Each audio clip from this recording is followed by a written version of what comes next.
안녕하세요. 영신교회 이민규 목사입니다.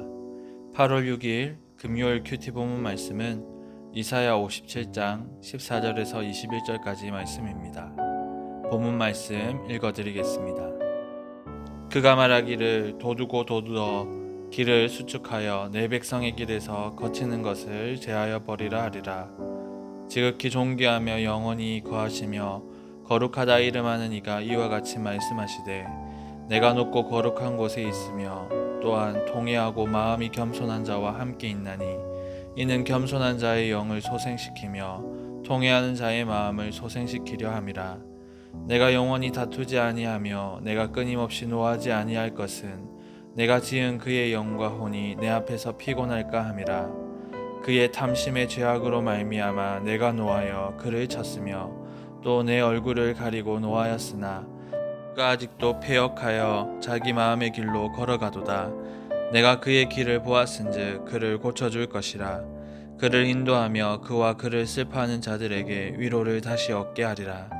입술의 열매를 창조하는 자 여호와가 말하노라. 먼데 있는 자에게든지 가까운 데 있는 자에게든지 평강이 있을지어다 내가 그를 고치리라 하셨느니라. 그러나 악인은 평온함을 얻지 못하고 그 물이 진흙과 더러운 것을 늘 솟구쳐 내는 요동하는 바다와 같으니라. 내 하나님의 말씀에 악인에게는 평강이 없다 하셨느니라. 아멘. 함께 읽은 말씀으로 큐티 묵상 나누도록 하겠습니다.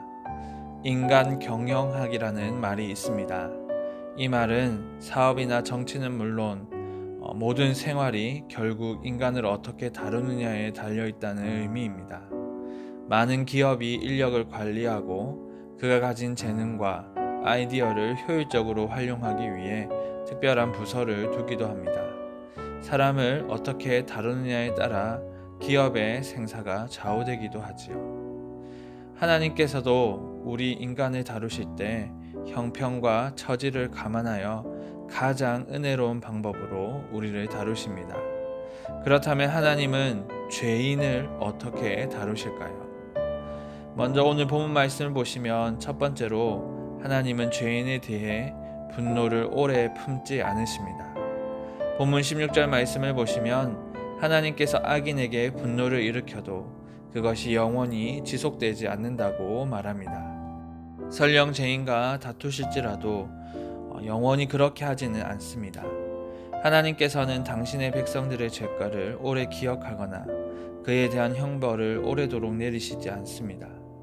법정에서 법관은 냉철하게 법을 집행하지만 부모는 자식을 책망하면서도 마음의 아픔을 갖습니다. 혹 부모가 주는 책망과 형벌로 인해 자녀가 실족하거나 너무 곤비하지 않을까 걱정합니다.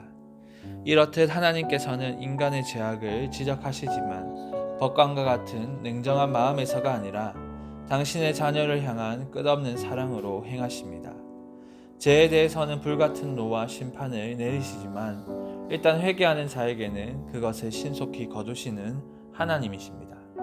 이전의 죄가를 기억하지 않으시는 하나님의 자비 때문에 우리는 구원의 반열에 오를 수 있다는 사실이 큰 은혜입니다. 두 번째로 하나님은 죄인을 대하실 때 그 악을 고쳐주십니다. 자식이 잘못된 길로 가고 있을 때 부모는 매를 들어서까지 그 길을 바로잡습니다. 만약 징계의 매를 거부한다면 그는 참된 부모라 할 수 없죠. 죄인을 다루시는 하나님의 방법이 이와 같습니다. 인간이 죄에 빠졌을 때 하나님께서는 끝없는 권고와 훈계를 주십니다. 그럼에도 불구하고 인간이 죄의 길에서 돌이키기를 거절할 때 징계를 주시지요. 이는 그를 멸망시키기 위해서가 아니라 의의 길로 인도하시기 위해서입니다. 본문 18절과 19절 말씀을 보시면 내가 그를 고치리라 라는 표현이 반복됩니다. 하나님께서 죄인을 고치신다는 의미지요. 히브리서 12장 6절 말씀을 보면 하나님께서 그 사랑하는 자마다 징계하시며 라고 말씀합니다. 그리고 잠언 3장 11절 말씀에도 그 같은 하나님의 징계를 받을 때 기쁨으로 맞으라 라고 기록합니다. 우리는 죄에서 돌이키라고 주시는 하나님의 징계를 기쁨으로 맞이하여야 합니다. 그리고 죄에서 돌이켜 하나님이 인도하시는 의의 길을 가야 할 줄 믿습니다.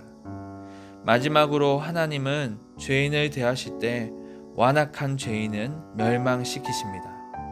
하나님께서는 죄인을 용납하시지만 회개라는 전제하에서만 그리 하십니다. 죄악에 대한 징벌을 연기시키지만 영원히 그것을 연기시키지는 않습니다. 죄인이 고의적으로 그리고 지속적으로 악에서 돌이키기를 거부할 때 하나님께서는 심판의 칼을 들지 않을 수 없습니다.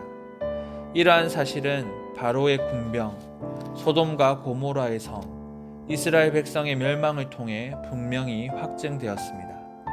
현 시대에도 비록 가라지와 염소가 곡식과 양 가운데 함께 있으나 종말에는 구별을 당할 것이며 불법에 배도하는 세력이 득세하나 나중에는 영원한 불구덩이로 떨어질 것입니다. 이렇듯 하나님은 긍휼로서 오래 참으시나 자기의 완악함으로 그 긍휼을 욕되게 하는 자에게는 필연적인 멸망이 임할 것입니다. 사랑하는 성도 여러분, 인간을 다루시는 하나님의 방법에는 사랑과 공의라는 두 측면이 있습니다. 이는 서로 상반되는 것이 아니라 상호 연관적입니다. 하나님을 향한 우리의 태도는 늘 배반과 변덕입니다. 그러나 하나님께서 우리를 다루시는 방법에는 변함이 없습니다. 그러므로 긍휼히 여기시는 하나님을 대적하여 강팍해 하였던 이스라엘처럼 될 것인가? 아니면 하나님의 다스림의 손길에 순복하는 자가 될 것인가는 오늘 우리에게 달려 있습니다. 오늘 하루 죄를 대적하고 하나님의 다스림의 손길에 순복하여 하나님이 원하시는 의의 삶을 살아가시길 주님의 이름으로 축원합니다. 이 시간 묵상하신 말씀을 가지고 함께 기도하길 원합니다. 하나님, 우리를 오래 참아주시고 죄악을 고쳐주시니 감사합니다. 이 사랑을 기억하여 날마다 죄악을 회개하고 주님께로 돌이키게 하여 주시옵소서. 또한 악을 싫어하시는 하나님의 공의도 함께 기억합니다. 죄를 멀리하고 하나님이 기뻐하시는 의인의 삶 살아가도록 도와주시옵소서. 말씀을 기억하시면서 기도하시고요. 개인적인 기도 제목으로 하나님께 나아가겠습니다. 기도하시겠습니다.